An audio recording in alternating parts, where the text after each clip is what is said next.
10 de abril del año 2020, año en que estamos sufriendo las tribulaciones de una gran pandemia que arropa el mundo. La iglesia no puede reunirse, pero en su corazón está el deseo de adorar al Señor. Y en estos momentos de reconocer el sacrificio del Hijo de Dios por nosotros, de dar a conocer lo que Él nos ha enseñado. Aprovechamos la ocasión para expresar nuestra condolencia a la familia del doctor Víctor de Jesús, quien fue nuestro discípulo en Cagua en la residencia de pediatría y quien siempre vimos una persona responsable, respetuosa, dedicado, sumamente serio, todo un modelo de residente y así también fue todo un modelo como pediatra. Nuestras condolencias a su familia. En esta ocasión es que estamos presentando este video en sustitución y para llevarlo en este Viernes Santo a los hermanos de la iglesia y a toda la comunidad. Nos interesa mucho que varios hermanos expresen una reflexión acerca de este día. Así que las estamos incluyendo al comienzo de esta presentación.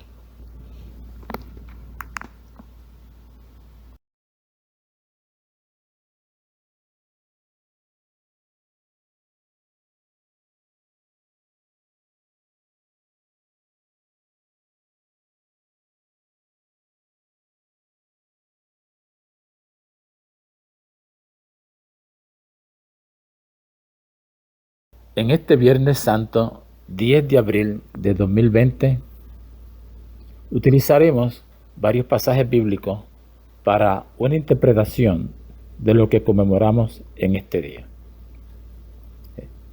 Estaremos en Isaías, Salmo, Hebreos y Juan.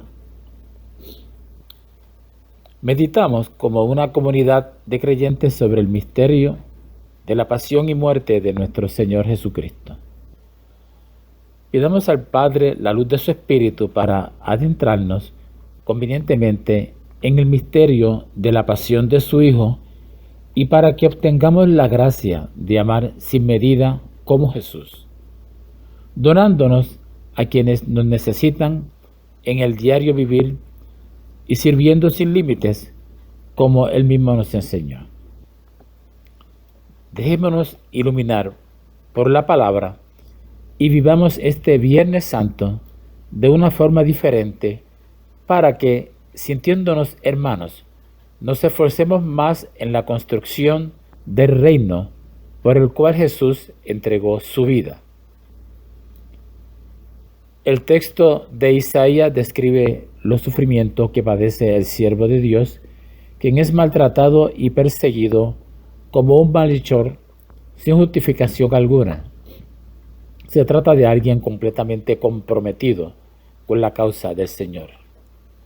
Y, aunque no ha sido posible establecer con exactitud a quién encarna este siervo rechazado por los hombres y exaltado por Dios, sí es posible afirmar que muy rápidamente los primeros cristianos vieron en él a Jesús de Nazaret, quien, aunque pasó haciendo el bien, atrajo sobre sí el odio y el rechazo que lo llevaron a una muerte injusta. Esta idea es complementada por el Salmo 22, que según la tradición evangélica es proclamado por el mismo Jesús en la cruz. Este salmo comienza con un desgarrador lamento. Dios mío, ¿por qué me has abandonado? Lamentación que describe la situación de total ausencia de Dios que vive el salmista al punto de consumirse, poco a poco, física y emocionalmente, ante la aparente indiferencia de Dios. Esto da pie a los impíos para mofarse y burlarse de Él, haciendo caer por tierra prácticamente la fe y la confianza en un Dios que supuestamente premia a los justos y castiga a los malvados.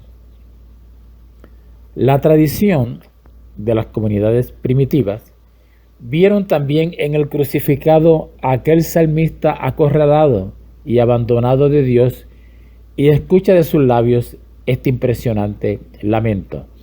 Sin embargo, el salmo va más allá de la sola lamentación. Después de la exteriorización de su sentimiento de abandono y muerte, el salmista empieza a entrever la luz de la presencia divina, jamás ausente. Entonces, el tono cambia completamente, como si una intervención súbita de Dios le hubiera devuelto la vida. Empieza a dar gracias y a bendecir al Señor para terminar finalmente con un himno de exaltación a Dios, Rey universal. No cabe duda de que si Jesús entonó este salmo en la cruz, momentos antes de su muerte, no se quedó en la sola lamentación. Con toda seguridad, lo hizo reconociendo que, a pesar del aparente abandono e indiferencia de Dios, Él estaba ahí, y muy seguramente también concluyó como el salmo con ese reconocimiento, agradecido porque en cada instante de su vida, y más especialmente en su pasión, su Padre no lo había abandonado, aunque quienes lo veían pensaran lo contrario y se mofara de él. Desafortunadamente, la tradición cristiana se quedó solo con la primera frase del Salmo y por siglos ha creído que esto fue lo único que de él exclamó Jesús en la cruz. No tenemos pruebas para afirmar lo contrario, pero por sentido común sabemos la calidad de fe y convicción de Jesús, quien además era un judío devoto, y como tal, era lógico que entonara las plegarias completas. Por eso podemos afirmar con toda tranquilidad que aún en la cruz Jesús tenía motivos suficientes para pasar del lamento al gozo, del sentimiento natural de miedo a la alabanza agradecida al Padre, quien jamás lo había abandonado.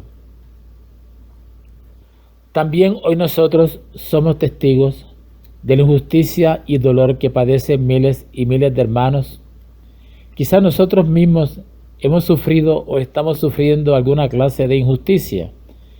Quizás quienes causan dolor y muerte no crean en el Dios que acompaña a los más débiles. Quizás hayamos experimentado esa ausencia de Dios y, como el salmista, nos sintamos abandonados. No tengamos miedo de gritar como el salmista y Jesús: Dios mío, ¿por qué me has abandonado? Sin embargo, no nos quedemos ahí. Abramos los ojos y descubramos que realmente Dios está a nuestro lado, que Él jamás nos ha dejado solos, que ciertamente nos ha dado todo lo que necesitamos para enfrentar las duras situaciones de la vida, que nos ama y quiere que luchemos juntos contra todo lo que se opone a su plan de justicia y paz. Finalmente, el relato de la pasión nos muestra dos facetas de una misma realidad: el triunfo de los poderosos que se aliaron para matar a Jesús y el plan del Padre personificado en su Hijo, quien tiene que beber este cáliz como paso indispensable para alcanzar la glorificación. En efecto, el juicio y condena a muerte de Jesús es el gran logro de la unión de varias fuerzas malévolas que se confabularon para acabar con el justo. Los sumos sacerdotes del templo vieron en Jesús un grave peligro. El pueblo estaba a punto de descubrir que la maquinaria del templo era una de las causas del empobrecimiento, la ignorancia y el abandono en que vivían. Los fariseos querían mantener vigente la tiranía de la ley, poniéndola por encima del mismo ser humano. Los poderosos guardaban resentimiento contra Jesús porque éste no perdía ocasión para cuestionar y condenar la opresión. Los saduceos Ricos terratenientes y dueños del comercio tampoco se hallaban muy cómodos con Jesús y su mensaje, pues atentaba directamente contra sus intereses y creencias.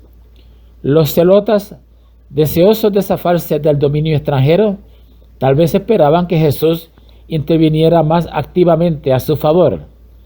El poder político imperial, encarnado en Poncio Pilato, termina aceptando la idea de Caifás. Era mejor que un solo hombre muriera por el pueblo y no que todo el pueblo muriera a causa de un solo hombre. La cruz que hoy tenemos al frente, con Jesús clavado en ella, es la síntesis de fuerzas unidas por primera vez para sumar juntos el odio, la envidia, el rencor, la intolerancia, todo representado en el arresto, el juicio, la condena y la muerte en cruz.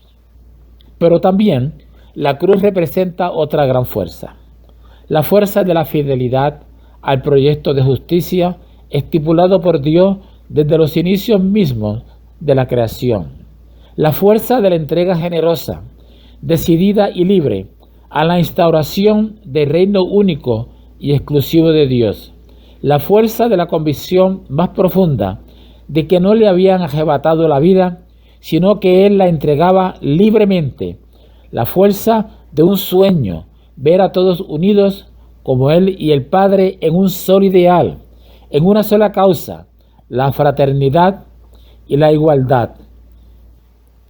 En este mundo que vivimos afligido por una pandemia, salen también a la superficie las grandes injusticias sociales, donde son los pobres y desventurados de la tierra quienes más sufren los estragos de la perversión, del amor al dinero, de la pobreza extrema para unos cuantos acumular riquezas.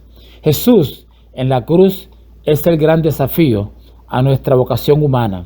Que ninguna dificultad u obstáculo nos amedrente ni nos haga renunciar a nuestro compromiso como seguidores suyos de luchar y entregar todas nuestras energías por lograr instaurar el reinado de Dios, reino de paz, de justicia, de amor. En ese sentido, nuestra celebración de este Viernes Santo no puede tener el menor asomo de tristeza o de funeral.